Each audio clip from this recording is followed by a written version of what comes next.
Baik, di sini saya akan membahas materi tentang tanah atau pedosfer.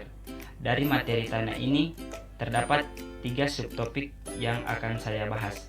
Pertama, pengertian tanah, kedua, proses terbentuknya tanah, dan yang ketiga, komposisi tanah. Kita masuk pada subtopik yang pertama, pengertian tanah atau pedosfer. Secara umum, pedosfer adalah lapisan yang paling atas dari permukaan bumi, tempat berlangsungnya proses pembentukan tanah. Secara sederhana, pedosfer diartikan sebagai lapisan tanah yang menempati bagian paling atas dari litosfer. Tanah adalah suatu wujud alam yang terbentuk dari campuran hasil pelapukan batuan, bahan anorganik, bahan organik, air, dan udara yang menempati bagian paling atas dari litosfer.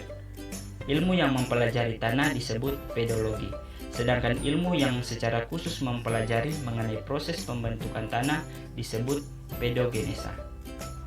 Pengertian tanah dari beberapa ahli. Pengertian tanah menurut Sitanala Arsyad adalah suatu benda alami heterogen yang terdiri atas komponen-komponen padat, cair, dan gas yang mempunyai sifat serta perilaku yang dinamis. Tanah berasal dari hasil pelapukan bahan anorganik atau batuan, dan bahan organik atau sisa tumbuhan dan binatang. Pelapukan itu terjadi karena panas matahari, hujan, dan angin. Selain itu, pelapukan juga dapat terjadi karena meleburnya batu-batuan oleh panas yang terjadi di dalam litosfer.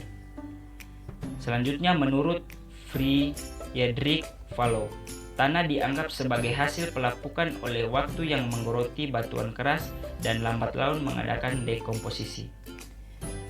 Dan selanjutnya menurut Raman, tanah sebagai bahan batuan yang sudah dirombak menjadi partikel-partikel yang telah berubah secara kimiawi bersama-sama dengan sisa-sisa tumbuhan dan hewani yang hidup di dalam dan di atasnya. Kita masuk pada subtopik yang kedua, proses terbentuknya tanah. Pada dasarnya, tanah berasal dari batuan atau zat anorganik yang mengalami pelapukan. Berubahnya batuan menjadi butir-butir tanah disebabkan oleh beberapa faktor antara lain. Pertama, pemanasan matahari pada siang hari dan pendinginan pada malam hari. Kedua, pemadatan dan tekanan pada sisa-sisa zat organik akan mempercepat terbentuknya batuan. Ketiga, batuan yang sudah retak dan proses pelapukan yang dipercepat oleh air. Keempat, binatang-binatang kecil seperti cacing tanah, rayap, dan sebagainya yang membuat lubang dan mengeluarkan zat-zat yang dapat menghancurkan batuan. Dan yang kelima, akar tumbuh-tumbuhan dapat menerobos dan memecah batu-batuan menjadi hancur, menjadi butir-butiran tanah. Pelapukan yang terjadi pada batuan atau sisa-sisa jasad kehidupan pada proses terbentuknya tanah dapat berlangsung secara 3 macam sebagai berikut. Yang pertama, kemik atau kimiawi, yaitu pelapukan yang disebabkan oleh pengaruh bahan kimia yang larut dalam air. Adanya reaksi kimia pada zat yang terkandung dalam air menyebabkan batuan mengalami penghancuran. Kedua, fisik atau mekanis, yaitu pelapukan yang disebabkan oleh faktor perubahan cuaca, yaitu peristiwa pemanasan pada siang hari dan pendinginan pada malam hari, sehingga lambat laun batuan mengalami penghancuran.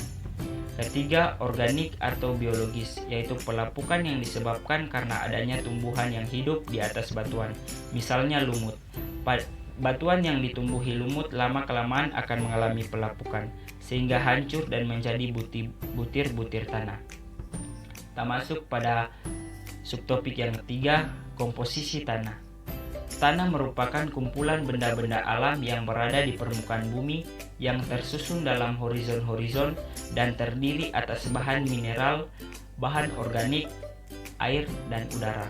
Perubahan jumlah terhadap salah satu bahan akan mempengaruhi jumlah bahan lain. Bahan organik dan anorganik adalah komposisi padat, sedangkan udara dan air mengisi pori-pori tanah. Tanah terdiri atas 4 komponen, yaitu mineral sebanyak 45%, bahan organik sebanyak 5%, air sebanyak 20 hingga 30%, dan udara sebanyak 20 hingga 30%. Sekian materi yang boleh saya sampaikan.